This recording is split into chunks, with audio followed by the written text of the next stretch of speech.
Split testing has been known to drive some pretty compelling results, but it all assumes one thing, that it's done correctly. There are numerous aspects that you can look into for split testing, and they can get complicated, but I'm here to make things simple and clear for you. So if you want to run an A/B test accurately and get long-term results, you'll need to do these three things first. Have a clear goal. Is your goal to drive traffic? Is it clicks or even opt-ins? A clear result is determined by setting a clear goal at the start. An email subject line that wins at open rate may be different than the winner for click-through rates. Define your goal first. Only one variable should be tested. In A/B split tests, it's important that only one variable is tested. For example, you published 2 bonus pages. Bonus page A at 10 a.m. on Monday with a green-colored buy button, and bonus page B with an orange button published on Monday at 1 p.m. Bonus page B wins in your click-through split test. But in this case, because there are 2 variables, you don't know what made bonus page A lose. Was it the button color or the timing? Random audience. If only your JV list sees video thumbnail A and only your buyers list sees video thumbnail B, can you straight away use thumbnail A if it wins in an A/B split test? You can, but it won't be effective since different groups react differently. The best way to do split testing, apart from analyzing the effect of changing just one attribute, is to test your attributes with a completely random audience. Sales copy. Sales copy is text used to influence and persuade your readers to take a specific action, such as clicking a link, downloading a file, subscribing into a list, or purchasing a product. There are 9 components to a sales copy covering different types and subjects. The following split tests are designed to assist you in deciding on the highest converting sales copy for your business. Component number 1 is headlines. Headlines are the very first element your subscribers see when viewing your sales copy. This important position means that your headline must be as interesting and spot on as possible. The best headlines are ones which give the purest, most direct representation of your product. Take, for example, these 4 headlines. As we can see, of all the headlines, the pitch, "Create a web page for your business," gets the highest conversion rate at 40%, which gives 90% improvement over the original. The reason is this pitch gives exactly what the customers want, while also highlighting the product's main feature. Proven converting headlines. Sometimes we may get tempted to get creative with our headlines using wordplay or puns, but it's proven that regular fill-in-the-blank headlines outperform these more fancy headlines to the tune of almost 44%. Here are examples. How to blank. Who else wants blank? Question mark. Blank in 3 simple steps! Exclamation mark. Use proven converting headlines. A high conversion rate is good. And the best thing is, you don't need to go far to get good conversions. Using these proven headline strategies is often enough to help boost your open rates. Question marks. Can you believe this? Proof? Question mark. Percentages. 89% of marketers can't be wrong. Add video.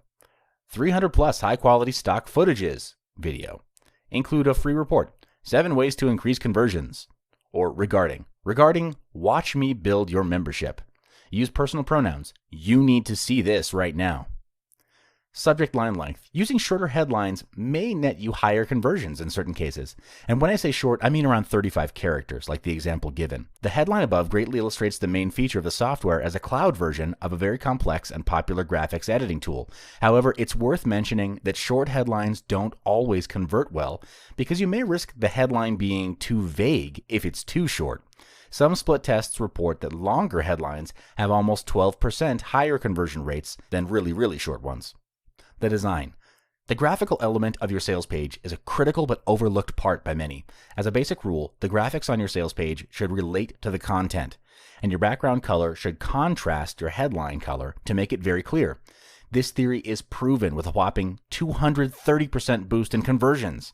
Headline B massively outstripped headline A because the background image contrasts the headline, making it very clear, legible, and attractive to read. The next part of a sales copy is a subheadline. As the name suggests, it further supports a headline by providing extra information or further highlights the main benefit of a product. Although you may not really look at subheadlines, this element is still important to many sales letters. And then speed factor. As with headlines, subheadlines benefit from numbers. These further support the headlines in terms of speed. Quote, set up your site in only 60 seconds.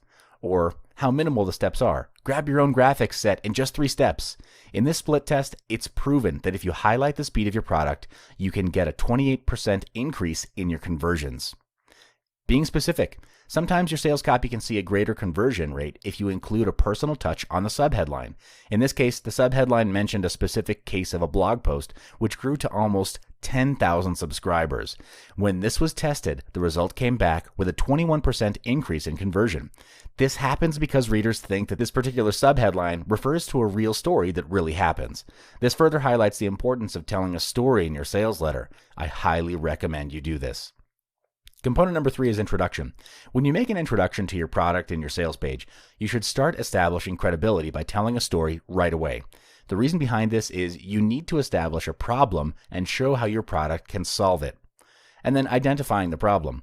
The next part after you have established an introduction is to identify the problem that your readers may face.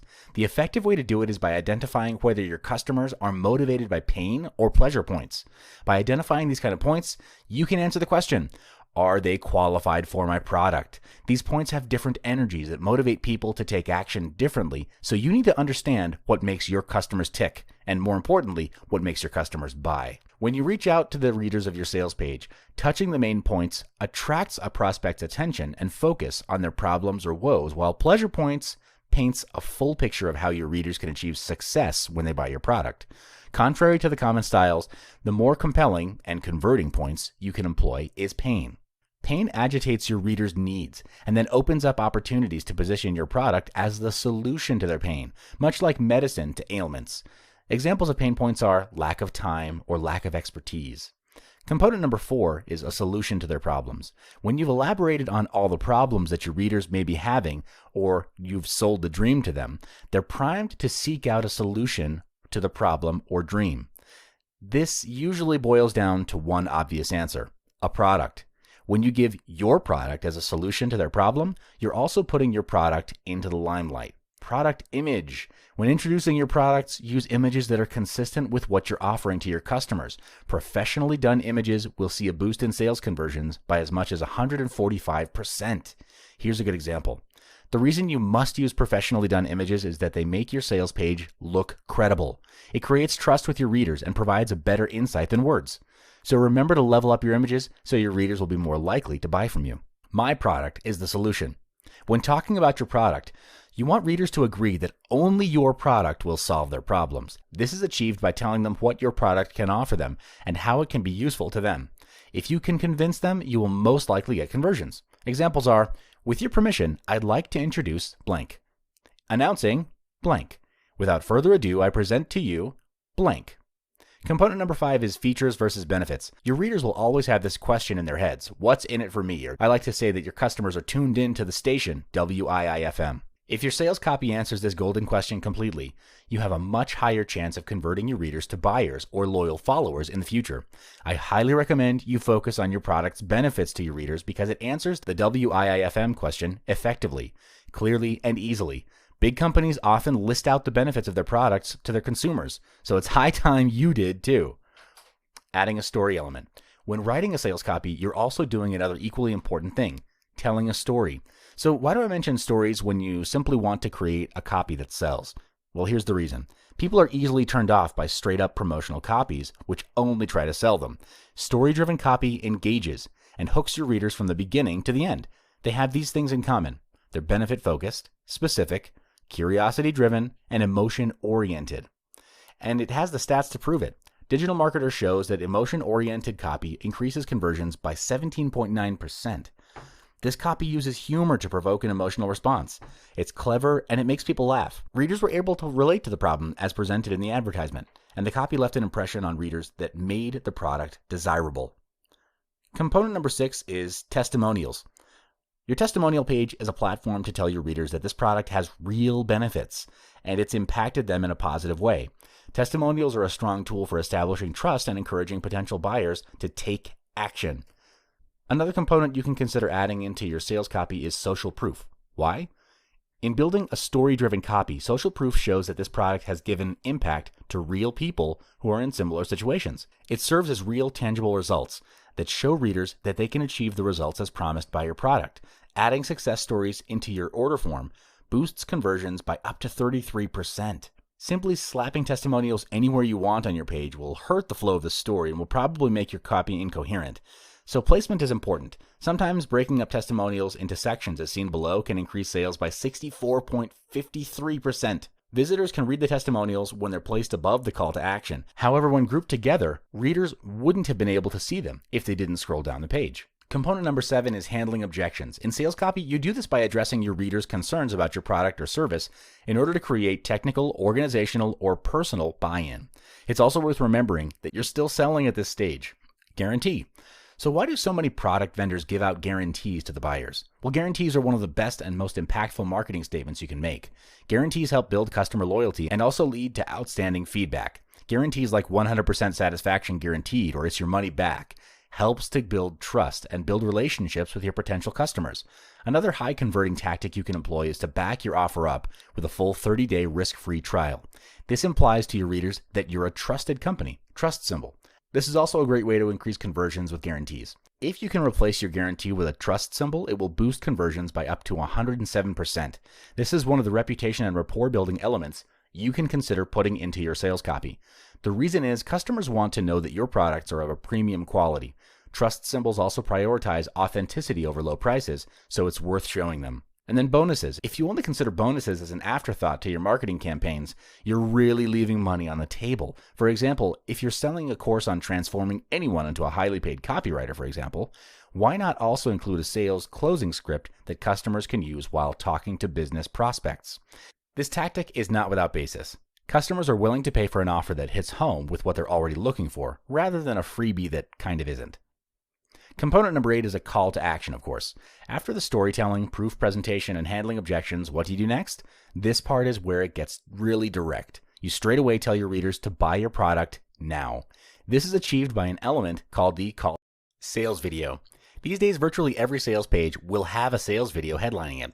Sales videos are awesome. They have better appeal and they're more attention-grabbing. They serve several types and purposes. They're cost-effective and they're easy to create. They can be the highlight of your promotion, give a wholesome effect to your viewers, and effectively summarize a large piece of information. Homepage video. Believe it or not, your homepage can really use the treatment of an excellent video too. Dropbox put a video on their homepage and conversions went up by 100%, which is obviously a huge number to consider. This is due to a very simple reason. Visitors to your sales page or homepage simply prefer watching over reading. So the video title. Among the first things your viewers see on your video is the title. This varies between the demography of your viewers. However, a good rule of thumb is to keep the video title short and neat, and above all, use words that are easy to understand and attention-grabbing.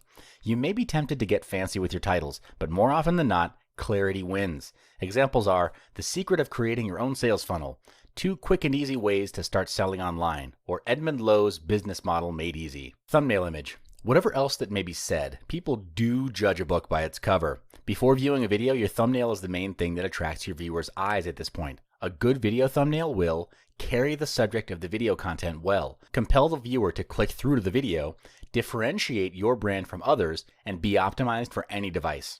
There are no hard and fast rules to decide which video thumbnail is the perfect one for everything, and there is no single color that's best, like yellow or whatever. That's baloney.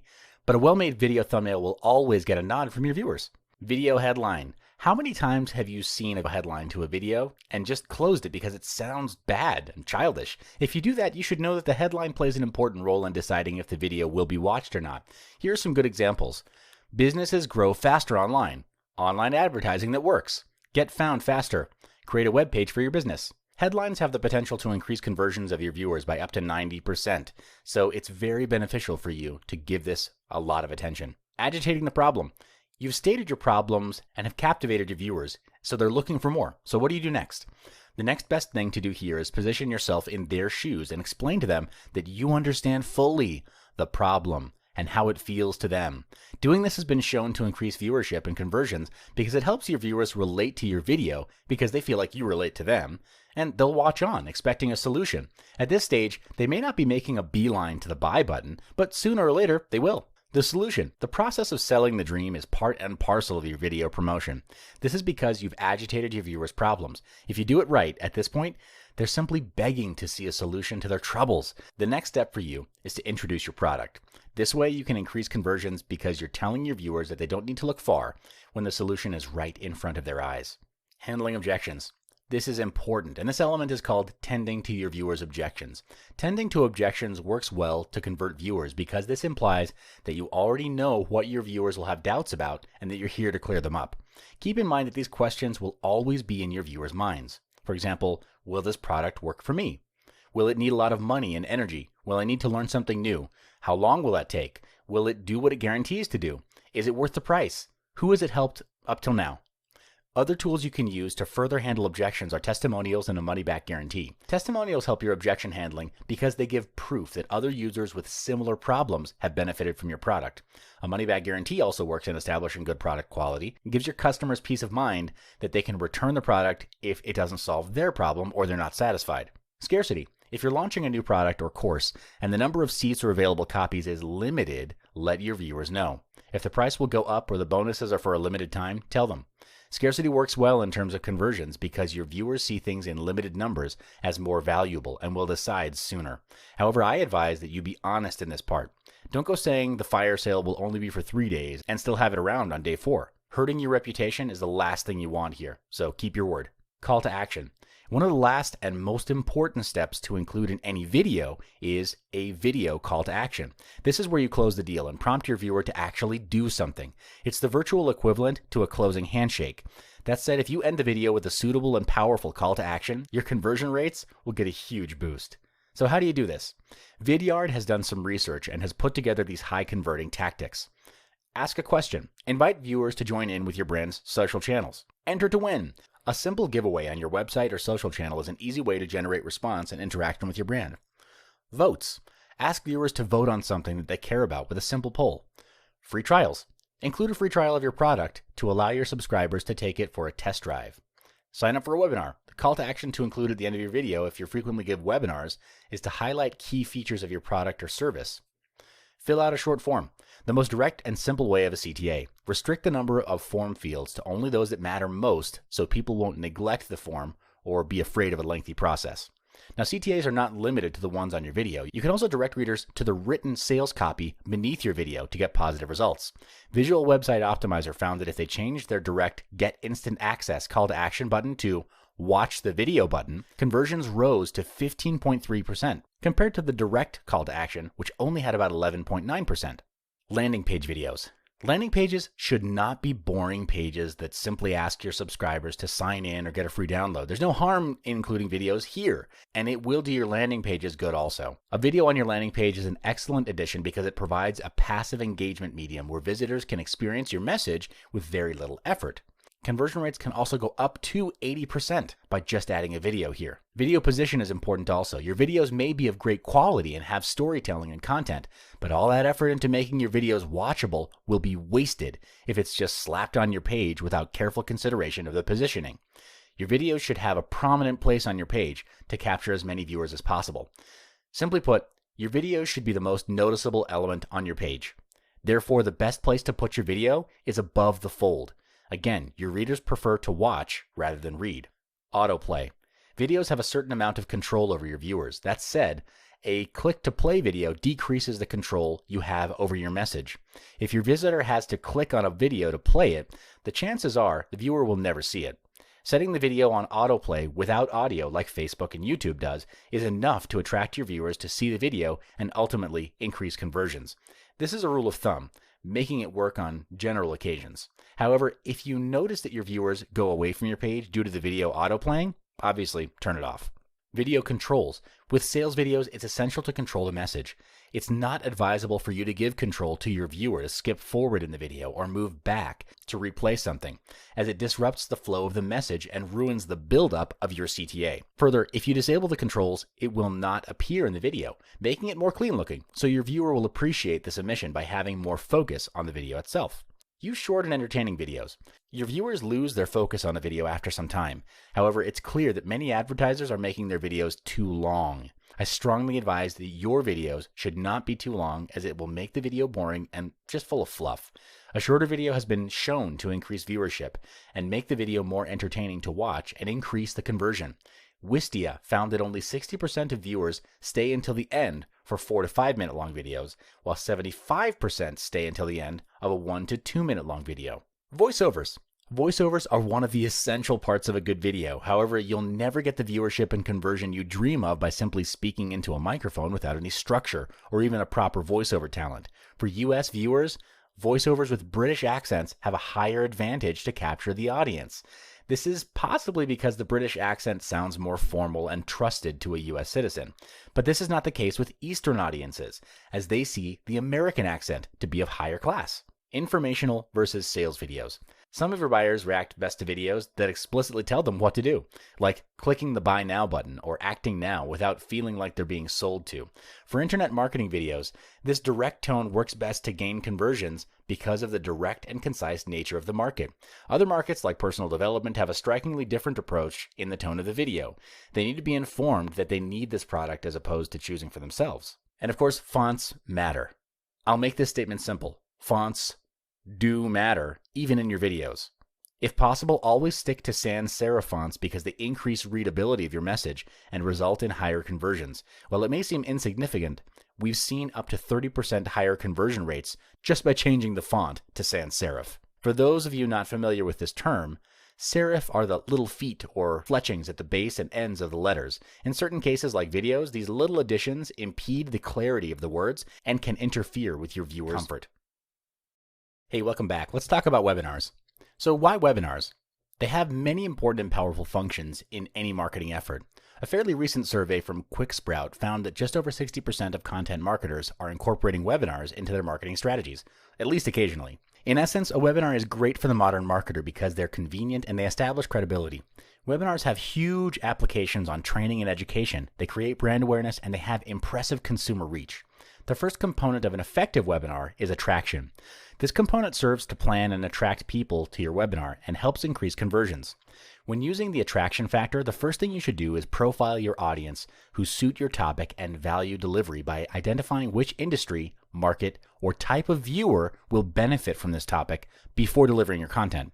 Using profiling works because it narrows down your audience to the most ideal ones who will benefit from your webinar content. The second element you can use is to reach out to people with social media posts. This means connecting with your audience via Facebook, LinkedIn, Twitter, Instagram, Pinterest, whatever. Being social with your prospective viewers is the best thing you can do to increase viewership and engagement. This depends on the amount of social media sites that you utilize for your business.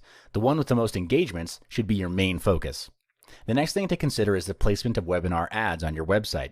Should you put it right on your homepage or as a sidebar inviting them to join? The answer I recommend is both. Most split testing conducted by various market analysts determined that both ways convert well and each has no advantage or edge over the other. Now let's look at the placement of your webinar ads on your blog site. This section explores placing ads before the comment option versus the placement within the blog content itself. So which ones convert better? The result is ads that are placed above the fold generate more clicks compared to placing ads in the comment option or within the blog content. So if you want to direct more people to watch your webinar, do this. Timing is also important. The question is, when do you send invitations and reminders for your webinars? Do I make people register and attend the webinar within the next hour, or do I send out invitations a few days before and send out regular reminders? In this test, I found out that scheduling a webinar within days is the best approach compared to scheduling a webinar within the next hour, as it provides ample time for your audience to prepare. As for reminders, sending them out to attendees will increase your webinar attendance by up to 70%, as there will be people who did not recall having registered. So in this part, let's explore the content of your webinar. I'll focus on the components that provide details and information of your webinar. So how do you ensure your webinar titles look, feel, and sound good? Is there a formula available that can achieve this for you? Or do you just run and gun, type something, and hope it'll work? It turns out there's actually a formula to do this. I've tested this formula for a title, and here are some examples. On slide, how your target can enjoy this benefit by method of achieving the benefit, even if common objection. So title number 1, how millennials can still succeed in online marketing despite worsening economy. Title number 2, how you can increase your business exposure with SEO and edge out the competition. And here's the result. Using this formula allows you to use best keywords for a more effective title compared to just coming up with one off the top of your head. The reason is self-explanatory. The title answers the "what's in it for me" question, gives one method to deliver the benefit, and addresses the obstacles which the webinar will help overcome. In your webinar, sometimes you'll need to have visual cues to direct your viewers to act on something, like clicking on a button for a new lesson or simply clicking the like button. So, should you do it? If you do, kudos. You've just added another element that increases your conversion. This is because a visual cue will help people understand or assist them in doing something, enriching the overall value they've received from attending your webinar. Another hack you can include in your webinar is adding open-ended questions that build discussions among your viewers. However, this really depends on the number of viewers. If your webinar has small viewership, then a viable option is you can ask a question every 5 to 10 minutes. Though keep this in mind, it can sometimes be time-consuming, especially for larger audiences. For a large viewership, a dedicated Q&A session is best. This is so you can have more control over the questions and can limit the questions that you answer. Sometimes you can also drop a question between segments. This helps viewers stay on track and keeps their participation level high. Webinars work similar to conversations. The last thing you want to express in your webinar is just a robot voice droning out all of your information without any kind of feedback or conversation. So it's a wise move to build an intellectual and emotional connection with your audience in the webinar session. One excellent and proven way is using emotion. A sparing usage of emotion works because your viewers can relate more with the lessons you share. Emotions also help build authority and confidence among your viewers. On the other hand, I advise against using too much emotion in your webinars, as this can interrupt the lesson and make you look a little unprofessional. An ideal way to end your webinar is by making a space for your viewers to decide. This is achieved with a call to action, or CTA. Your goal at this point is to entice your audience to take action, usually to buy something or subscribe to your product. The recommended method is to include a CTA. This is because, much like a sales letter, you've sold the dream and fulfilled the "what's in it for me" question. Now is the perfect moment to compel your audience to take action. CTAs work because they give more opportunities for your funnel and future promotions, instead of just leaving them on the table or leaving your audience wondering what they should do. So, what do you do to make your viewers stay? One highly effective tactic you can use here is to offer a bonus right after the webinar session ends to get people to stay with you until the end of the session. It can be a free download or extra training, something that just adds some value. A study found that bonuses increase viewership by up to 60 to 70% because more viewers will take action at the CTA, and it creates a valuable opportunity for future business deals. Bonuses can be your way of saying thanks for them staying until the end. This increases the sense of value your viewers get and builds your reputation and trust.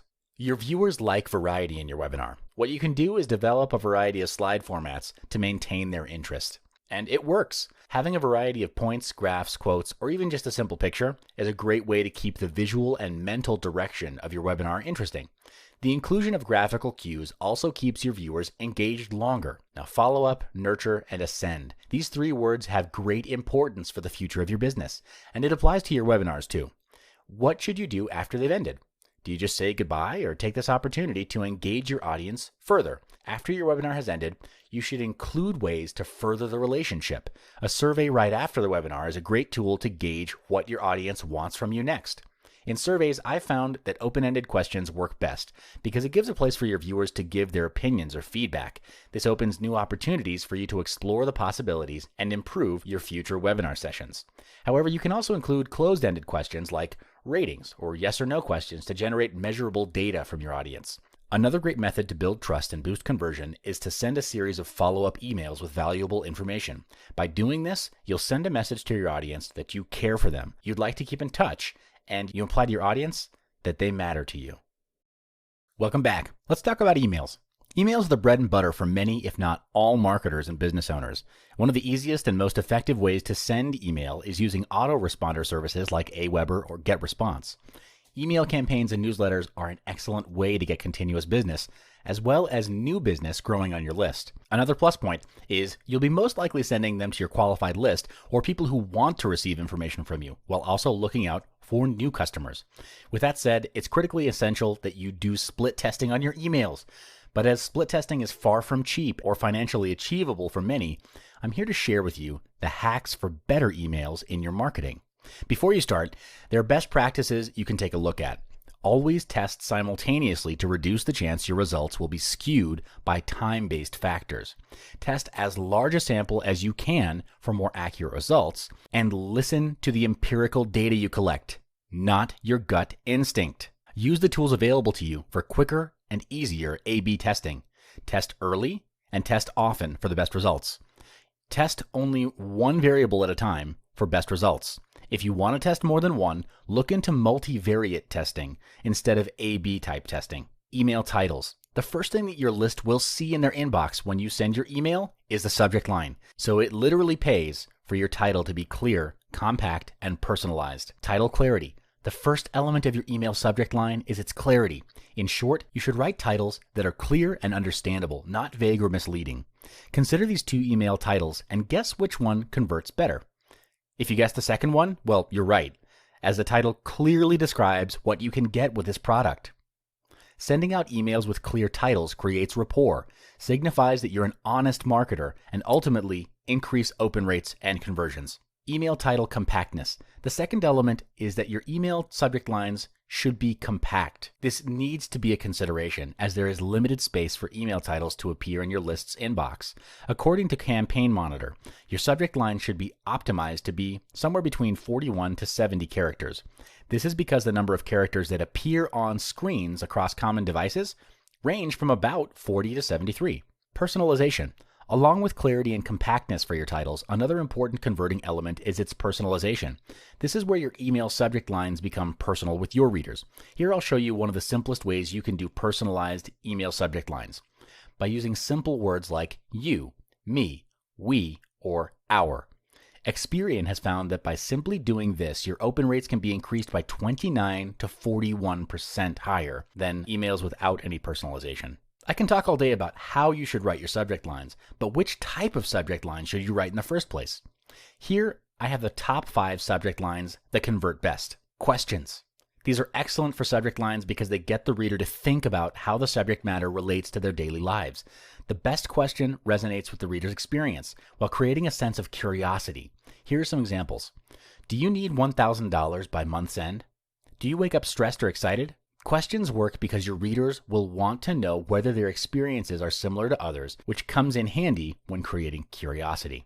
The next is how to. This is one of the most effective subject lines as it makes the content very clear. You simply can't go wrong when you use this type. The reason this type is very effective at increasing open rates and conversions is because readers will know exactly what they'll learn upon opening up the email. Another add-on advantage is this plays on the curiosity of your list. Examples would be like how to make your first $1,000, how to dominate YouTube in 3 simple steps. The key to success with this subject line formula is focusing on the benefit. This is worth trying with your list because they'll always have a what's in it for me mindset when they subscribe. Scarcity. Scarcity is in essence a powerful driver of human behavior overall. We're compelled to act when we receive information that something is now in short supply.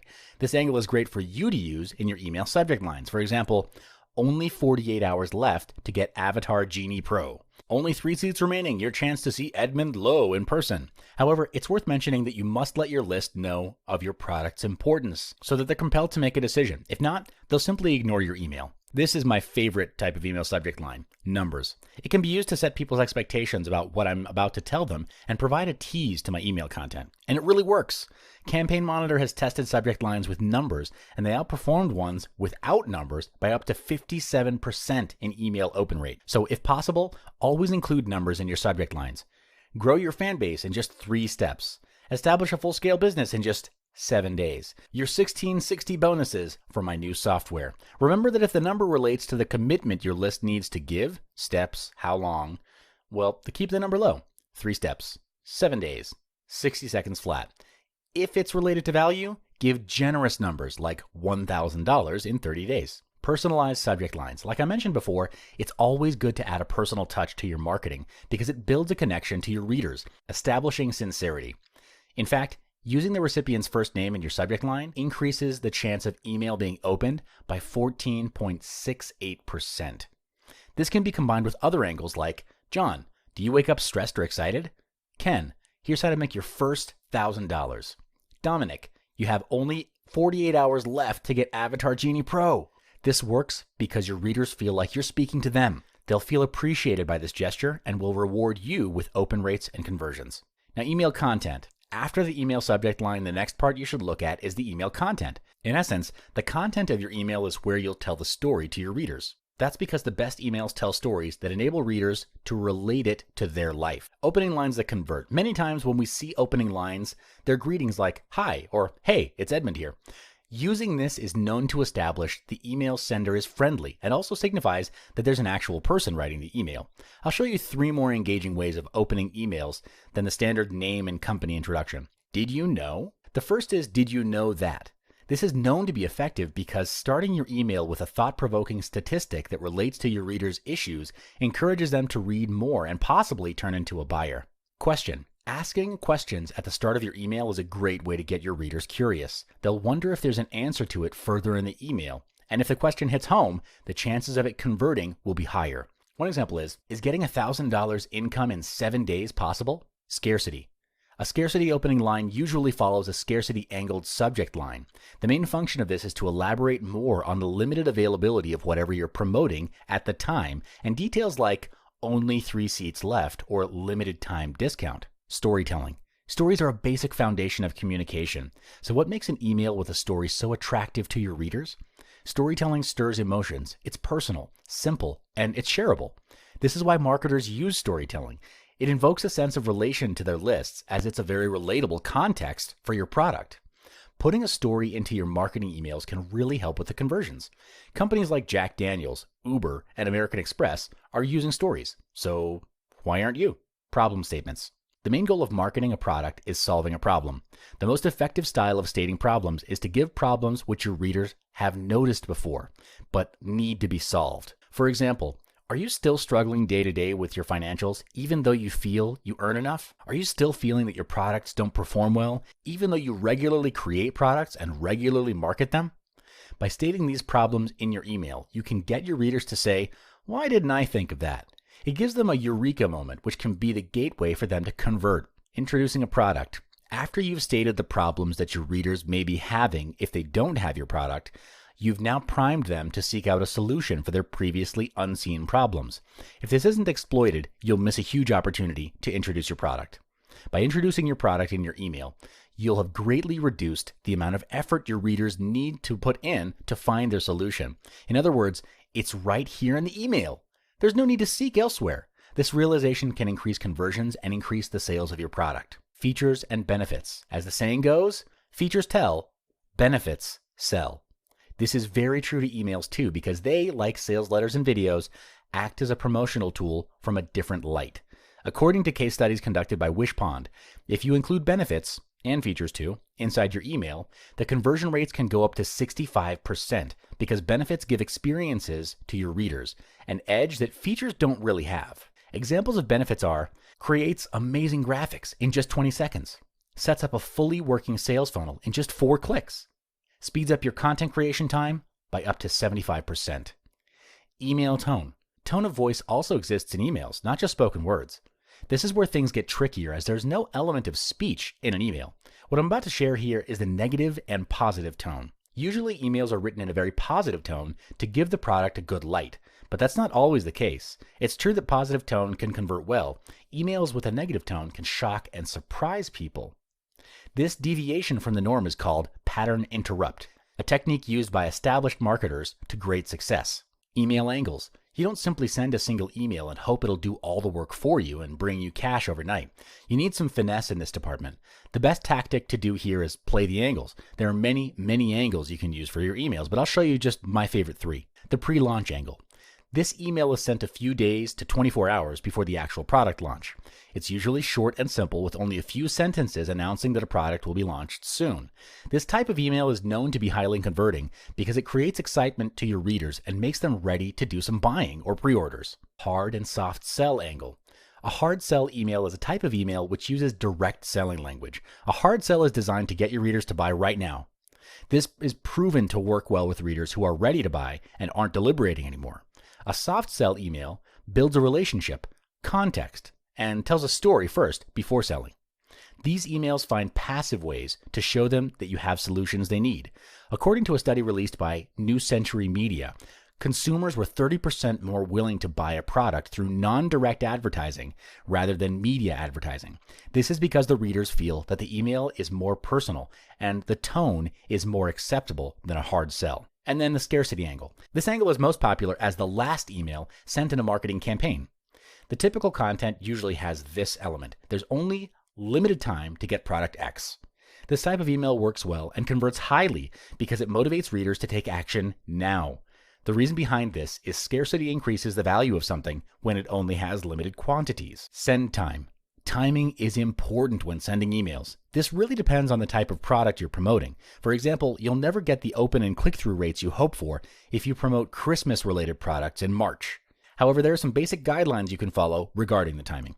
Time of day. The best time of day to send email is around 8 to 10 a.m. MailChimp has found that at this time, a click-through rate of 7% was achieved when emails were sent around 8 to 10 a.m. This is most probably because many people start their day around this time and take a little bit of time to check their email. Also, time of the week. The highest open rate is achieved on Tuesdays, according to GetResponse.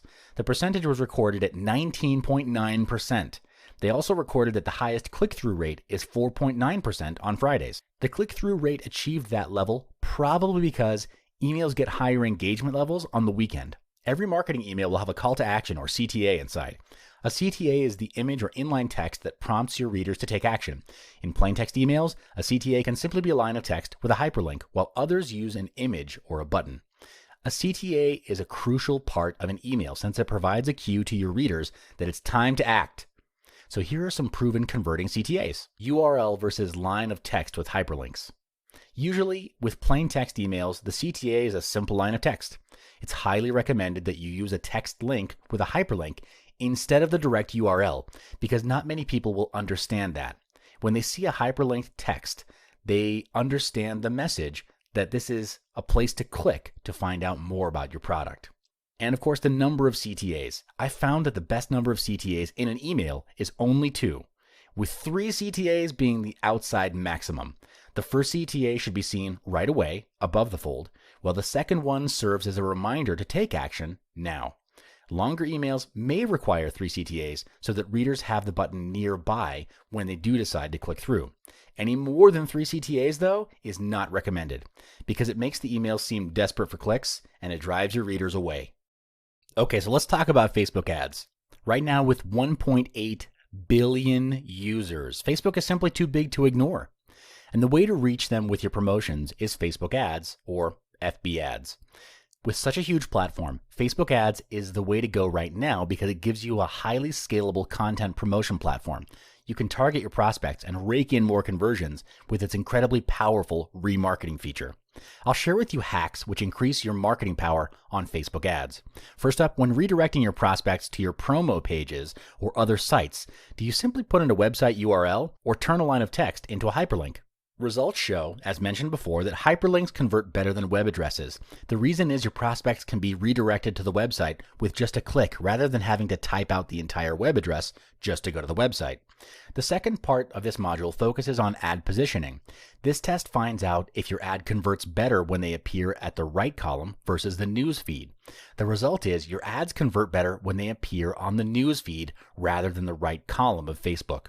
This is because most people focus more on their newsfeed than right column ads on their desktop. Plus, the right column does not show on mobile screens anyway. In your Facebook ads, do you put in a call to action or CTA? Is it needed for a simple ad on a person's profile? At this point, I think the answer is obvious. Ads with CTAs convert much better than without. This is because, as with other promotional efforts, a CTA gives a space for your prospect to make further action if they like what you have to offer in your ad, like signing up or adding your product to their cart. Speaking of CTAs, which CTA button works best in your ads? Should it be direct or worded more tactfully? So here, I'll share with you one example of high converting CTAs. The test explored the conversion between a buy now versus the learn more style CTA. The result was learn more buttons convert better than buy now. This is possibly because of your consumer behavior. They actually like to buy, but get turned off if they feel like they're being sold to on Facebook. Learn more mutes the effects of selling and sounds more like an invite to just click through and, well, learn more. Now we move on to the buttons themselves. More specifically, the color of the button. Which color converts best? Orange or green? Test results have established that orange converts best. This agrees with color psychology, which suggests orange appears to capture attention better than other colors. Further, orange is a friendlier and warmer color, especially on Facebook, which is blue. What about other colors? Tests have been done on them, but orange still comes out on top. However, I don't encourage you using red as your button color. That color represents danger and warning to stay away, rather than invitation. Power words are words which tend to compel your prospects to click through. Some examples are free, new, now, or instantly. So, do they work for Facebook ads? Test results for headlines or subheadlines with these words bring in higher conversions than those that don't have them. So, why is this possible? These words represent the edge your products have over others and effectively represent it with a single word. And as for the power word free, the answer is simple. Everyone loves free stuff. The next element you should look at is the element of scarcity, which in essence tells your prospect that something won't be available easily or is in short supply. Scarcity works for other platforms because if a product is perceived as scarce, it'll have a sense of exclusivity. Sales will also increase with the scarcity effect. Turns out, scarcity also has a great effect on Facebook ads. Ads with the scarcity angle convert more than a normal ad. There are two reasons for this. Your prospects will perceive limited items to have more value, and the fear of missing out, if they don't click through soon, will grip them. The choice is really yours to write a long title or a short title for your promos. Both types are proven to be highly converting, depending on what kind of promotion you're doing. And Facebook ads is a unique platform with distinct headline writing techniques. Tests have pointed out that longer descriptive titles convert better than short ones. This comes down to being clear. Descriptive titles allow your prospects to read through and clearly understand what the ad is about right away. This will generate interest and clicks. In your ad pieces, what kind of titles do your prospects react best to? Is it a normal title or a title which snatches their attention? Should you ask a question in your title outright? Being descriptive in your titles is one thing, but asking questions does no harm, right? Well, titles which ask questions do get higher conversion rates than normal titles. They succeed in attracting your prospect's attention because questions trigger their curiosity. It also leaves an open loop for your prospects to fill in rather than a closed statement. In social media, the biggest driving force is the social element. No post is ever considered introverted. It always tries to reach out. Facebook ads with wide reach have better conversions, and it can be shown in the form of social proof. So I suggest you include social proof like testimonials in your ads, as they convert really well. Success stories are great. They give others confidence that if the product works for others, then it might work for me as well. In your ads, there's a chance that you've included an image to accompany your text somewhere in the ad piece. So the question is, does including only images in your ads increase conversions? The answer? A big yes. Images have a massive appeal to your audience rather than just plain text. Ads with images feel real and authentic to your prospects. This feeling sends a message that your ad is honest and therefore worth checking out.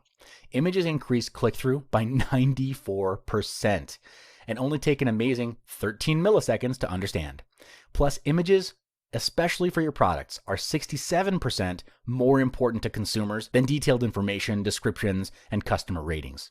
So do your ads feature a generic or specific image to accompany your promotional text? The result of this test shows that targeted images bring in better results than generic or unrelated images.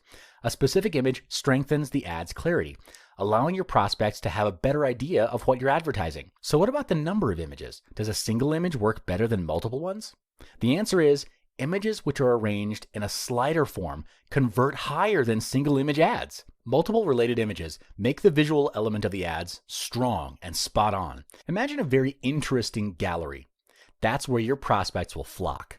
In your ads, do you portray only your product or do you show it being used by people? The result for this test is ads portraying your product being used convert better. This is due to the human feel of the ad. Your prospects will perceive these kinds of ads to be user-friendly.